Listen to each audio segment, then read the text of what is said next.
Yeah, briefly, what we're gonna cover is the timeline of Maya, R&B singer Maya, when she first got on in the music business. We can go by this real brief because depending on what interview Maya is given, depends on the answer she gives. But she's got two different demo sessions when she was a teenager.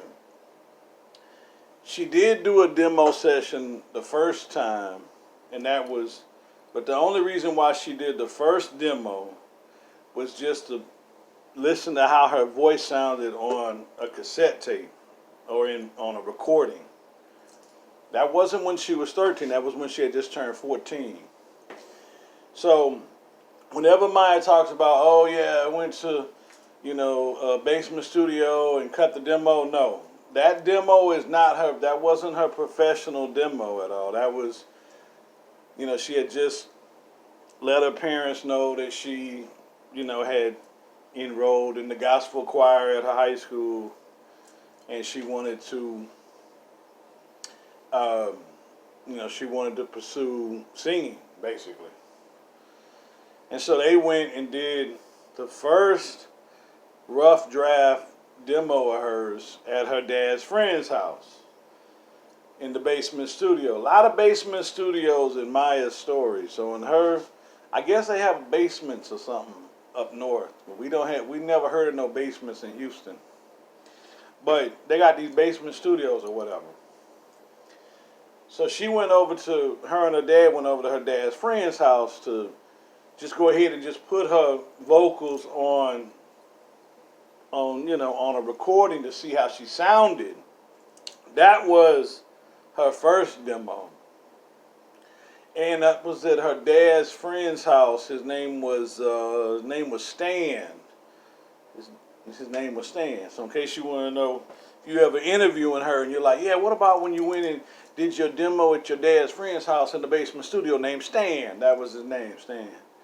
So it wouldn't be until like a year later, maybe a year and 3 months later, that her and her dad and her mom, they went ahead and saved up the money to do a professional demo. This would be the professional demo that they would actually shop to the majors. And that demo then is the one that was done at Landover, Maryland, by the Hampton Mall off Central Avenue. That's the one that they saved $1,000. Her and her mom and her dad, they saved $1,000. Her dad, Sherman Haji Harrison. She always tried to call her dad Haji, but that's not his name. That's his middle name. His real name is Sherman. They still talk about him at some of those clubs back in D.C. when he used to shoot dice over there back in the 70s. They threw him in the paddy wagon a few times for gambling, shooting dice. Yeah, Sherman Haji Harrison. Retired from Giant Foods. He ain't retired from music. I don't know what Maya be doing on some of these interviews. She be putting a little bit more entertainment in these interviews, but not me. So, back to Landover, Maryland by the Hampton Mall off Central Avenue. That's where her and her dad spent $1,000. When they went to that studio, there was somebody else with them. This time it wasn't Stan this time. The name of the person would have been Rome. It would have been her dad, her, and a guy named Rome. And that's where they did the professional recordings for the $1,000, and that was her professional tape. That's when she just turned 15.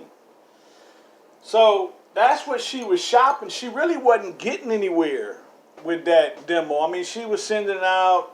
She got with University Music Entertainment, which I think was owned by a guy named Hawk Islam, is who owned that one. So she kind of signed with them a little bit. But where I think the break came from with Maya, and she doesn't mention this that much. Her first like global exposure in media or to a kind of a global audience was uh, she auditioned for a show on Black Entertainment Television called BET. And it was a guy named Robert Johnson, Bob Johnson, who was the owner of BET at that time. I think years later before he sold it.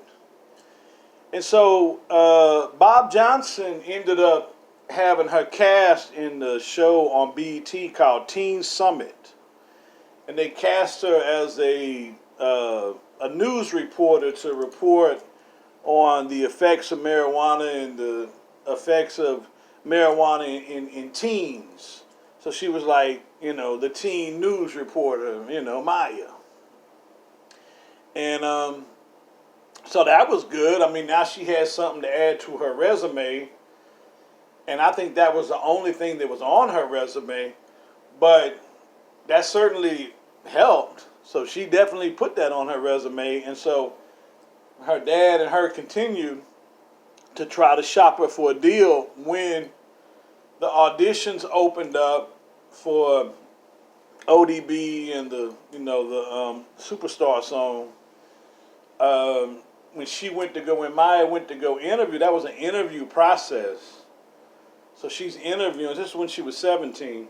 She's going to interview to script sing or do the performance of what they had already had written. So there was no offering of writing, there was no production. It was just, they were just shopping around for a singer for their song. So of course, when Maya and her dad went in there to, give it a go in the interview process, she's telling ODB, I was, here I was with BET, I was cast with Black Entertainment Television, Robert Johnson, Bob Johnson, I've been, I've got an audience, I've got exposure. I mean, that's the only thing she had on her resume.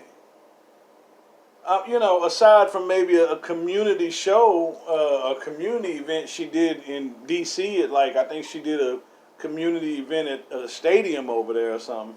I don't know. I've never been to D.C. But what I do know is without Black Entertainment Television putting Maya on when she was 16 as a reporter on Teen Summit, it may never have happened for her. I mean, if you gonna cast Maya, ain't nobody ever heard of Maya, except she's got the BET on her resume. That's gonna help, and I still believe even to this day that if Bob Johnson, Robert Johnson of Black Entertainment Television didn't extend that initial opportunity to Maya, we may never have encountered her in the music business. So I think when she does her interviews, again, there's two different stories about her demos.